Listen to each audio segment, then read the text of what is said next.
కార్తీక మాసంలో జ్యోతి స్వరూపంగా పరమేశ్వరుణ్ణి వివిధ రూపాల్లో ఆరాధన చేస్తూ ఉంటాం. ఉసిరి, పిండి దీపాలు, అరటి దొప్పలు, నారికేళ్ల దీపాలు, మట్టి ప్రమిదల్లో దీపారాధన చేస్తూ ఉంటాం. అలాగే బహుళ అష్టమి, కాలభైరవాష్టమిగా పిలుస్తాం. ఆ రోజున వెలిగించే కూష్మాండ దీపం సకల అరిష్టాల్ని తొలగించి నరపీడ, నరదృష్టి, నరఘోషల నుంచి విముక్తుల్ని చేస్తుంది. నవంబర్ 12వ తేదీ 2025 కాలభైరవాష్టమి, బుధవారంతో కూడుకున్న అష్టమి బుధాష్టమి.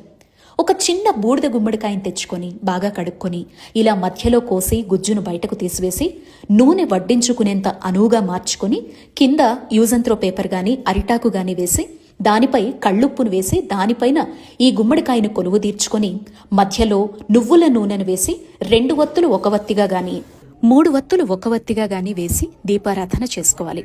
ఆ తర్వాత ఇంటి ముందు ప్రధాన ద్వారం వద్ద ఇరువైపులా గాని కార్యాలయాల వద్ద గాని కుదరనటువంటి పక్షంలో దేవాలయంలో గాని ఈ దీపారాధన చేసుకోవచ్చు. ఈ ఆరాధనకి ఎవరైనా అర్హులే. సూతకంలో ఉన్నవాళ్లు, గర్భవతులు మాత్రం ఈ దీపాన్ని పెట్టరాదు. ఎటువంటి నియమాలు ఉండవు. ఈ దీపం పైన కొన్ని నల్ల నువ్వులు వేసినా కూడా చాలా మంచిది. అనారోగ్యంతో ఉన్నవారు గాని, నరదృష్టి ఉన్నవారు గాని ఈ దీపం వెలిగిస్తే ఇంకా మంచిది.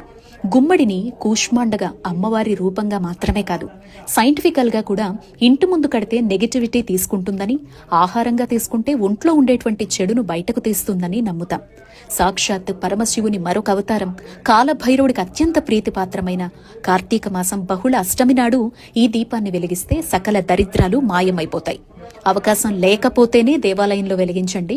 అవకాశం ఉన్నంత వరకు ఇంటి ముందు వెలిగిస్తే చాలా మంచిది. ఈ దీపానికి ఆనవాయితీలతో సంబంధం లేదు, ఎవరైనా వెలిగించవచ్చు. ఇంకా మంచి ఫలితాల కోసం 9 అష్టములు లేదా 9 అమావాస్యలుగా ఆలయంలో వెలిగించుకుంటే ఇంకా మంచిది. రాత్రంతా అలాగే వదిలేసి తరువాత రోజు జనావాసాలు లేని చోట లేదా మొక్కల పొదలు, చెట్ల పొదల్లో లేదా పారే నీటిలో వెయ్యొచ్చు.